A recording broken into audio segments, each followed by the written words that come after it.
സംസ്ഥാനത്ത് മഴ ശക്തമാകുന്നു. പൊന്നാനിയിലും എടപ്പാളിലും തൃത്താല മേഖലകളിലും ദുരിതപ്പെയ്ത്ത്. ഭാരതപ്പുഴയിൽ ജലനിരപ്പ് ക്രമാതീതമായി ഉയർന്നു. പലയിടങ്ങളിലും വെള്ളം കയറി. നിരവധി കുടുംബങ്ങളെ മാറ്റിപ്പാർപ്പിച്ചു. മലപ്പുറം ജില്ലയുടെ സാഹചര്യങ്ങൾ വിലയിരുത്തുന്നതിനായി മന്ത്രി വി അബ്ദുറഹ്മാന്റെ നേതൃത്വത്തിൽ ഓൺലൈനായി അടിയന്തര യോഗം ചേർന്നു.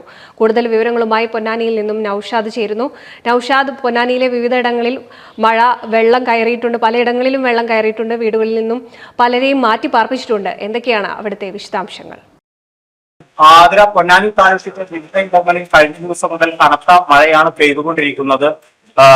മഴയെ തുടർന്ന് സജ്ജീകരണങ്ങളെല്ലാം സർക്കാർ തലത്തിൽ ഒരുങ്ങുന്നുണ്ട്. റവന്യൂ വിഭാഗത്തിന്റെയും അതുകൂടാതെ തദ്ദേശ സ്ഥാപനങ്ങളുടെയും നേതൃത്വത്തിൽ കാര്യമായ മുൻകരുതലുകളാണ് എടുത്തുകൊണ്ടിരിക്കുന്നത്. പ്രദേശങ്ങളെല്ലാം പൊന്നാനി താലൂക്കിലെ എല്ലാ പഞ്ചായത്തുകളും വെള്ളം മുങ്ങിയ സ്ഥിതിയിലാണ്. നിരവധി വീടുകൾ വെള്ളത്തിൽ മുങ്ങിയ നിലയിലാണ് ഇപ്പോൾ ഉള്ളത്.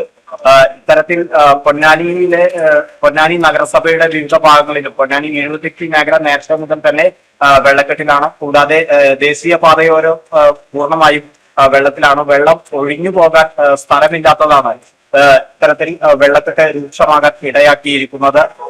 കൂടാതെ കുട്ടാട് പ്രദേശം പൂർണ്ണമായി വെള്ളത്തിലാണ്.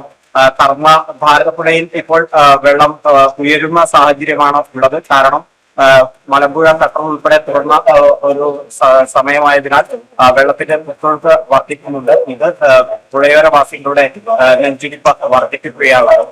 പൊന്നാനിയിൽ എല്ലായിടങ്ങളിലും വെളിയങ്കോട് പഞ്ചായത്തിലെ 11ാം വാർഡ് ഉൾപ്പെടെ എല്ലാ ഭാഗത്തും കനത്ത മഴയിൽ വെള്ളക്കെട്ടാണ് രൂപപ്പെട്ടിരിക്കുന്നത്.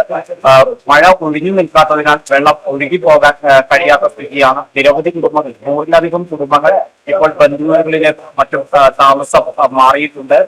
എല്ലാ തരത്തിലുള്ള മുൻകരുതലുകളും എടുക്കുന്നുണ്ട് എന്ന് തന്നെയാണ് നമ്മെ താലൂക്ക് റവന്യൂ വിഭാഗം അറിയിക്കുന്നത്. ഇത്തരത്തിൽ റവന്യൂ വിഭാഗത്തിന്റെയും തദ്ദേശ സ്ഥാപനങ്ങളുടെയും ഇടപെടൽ കാര്യമായി തന്നെ ഉണ്ട്. കൂടാതെ ചിലയിടങ്ങളിൽ നാശനഷ്ടങ്ങളും സംഭവിച്ചിട്ടുണ്ട്. കഴിഞ്ഞ ദിവസം എടപ്പാളിൽ മണ്ണിടിഞ്ഞു വീണിരുന്നു. അതുകൂടാതെ പൊന്നാനിയിൽ ഒരു വീട് തകർന്ന് വീണിരുന്നു. ഇത്തരത്തിൽ ചങ്ങാകുളത്ത് നാശനഷ്ടമുണ്ടായി. പൊന്നാനി താലൂക്കിന്റെ നാശനഷ്ടവും റിപ്പോർട്ട് ചെയ്യുന്നുണ്ട്. ഏതായാലും കനത്ത മഴ തുടരുന്ന സാഹചര്യത്തിൽ കുടുംബങ്ങളെ സുരക്ഷിത ഇടങ്ങളിലേക്ക് മാറ്റിപ്പാർപ്പിക്കുക എന്ന കാര്യം മാത്രമാണ് തദ്ദേശ സ്ഥാപനങ്ങളുടെ നേതൃത്വത്തിൽ. നൌഷാദ്, അടിയന്തര സാഹചര്യങ്ങളൊക്കെ നഗരസഭയുടെ നേതൃത്വത്തിൽ വിലയിരുത്തിയിട്ടുണ്ട്. എന്തൊക്കെയാണ് ദുരിതാശ്വാസ ക്യാമ്പുകൾ തുടങ്ങിയോ? എന്തൊക്കെയാണ് മൊത്തത്തിലുള്ള ഒരു അവലോകനം? അതിര ഇപ്പോൾ തദ്ദേശ സ്ഥാപനങ്ങളുടെയും റവന്യൂ വിഭാഗത്തിന്റെയും നേതൃത്വത്തിൽ പലയിടങ്ങളിലും ക്യാമ്പുകൾ തുടങ്ങുന്ന കാഴ്ചയാണ് നമുക്ക് കാണുന്നത്. ആദ്യം തന്നെ നരിപ്പറമ്പിൽ പുഴയോരത്തുള്ളവരെ മാറ്റിപ്പാർപ്പിക്കുന്നതിന്റെ ഭാഗമായി കാലടി പഞ്ചായത്തിലെ കാടഞ്ചേരി ഗവൺമെന്റ് ഹയർ സെക്കൻഡറി സ്കൂളിൽ ക്യാമ്പ് ആരംഭിച്ചിട്ടുണ്ട്. പക്ഷേ ഇതുവരെ കുടുംബങ്ങളൊന്നും എത്തിയിട്ടില്ല. കുറച്ച് കഴിയുമ്പോൾ കുടുംബങ്ങൾ എത്തുമെന്ന് തന്നെയാണ് പ്രതീക്ഷിക്കുന്നത്. പൊന്നാനി നഗരസഭയിൽ 2 ഇടങ്ങളിൽ ക്യാമ്പുകൾ തുറന്നിട്ടുണ്ട്. Ponnani AB higher secondary school, MES higher secondary school എന്നിവിടങ്ങളിലാണ് ക്യാമ്പുകൾ തുടങ്ങിയിട്ടുള്ളത്.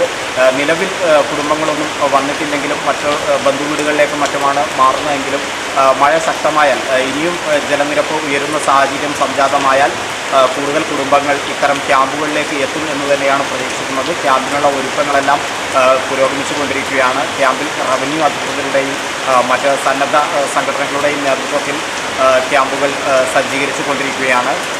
ക്യാമ്പിലേക്ക് കുടുംബങ്ങൾ എത്തുന്ന മുറയ്ക്ക് ഇത്തരം ക്യാമ്പുകൾ പ്രവർത്തന സജ്ജമാക്കാൻ കഴിയും എന്ന് തന്നെയാണ് പ്രതീക്ഷിക്കുന്നത്.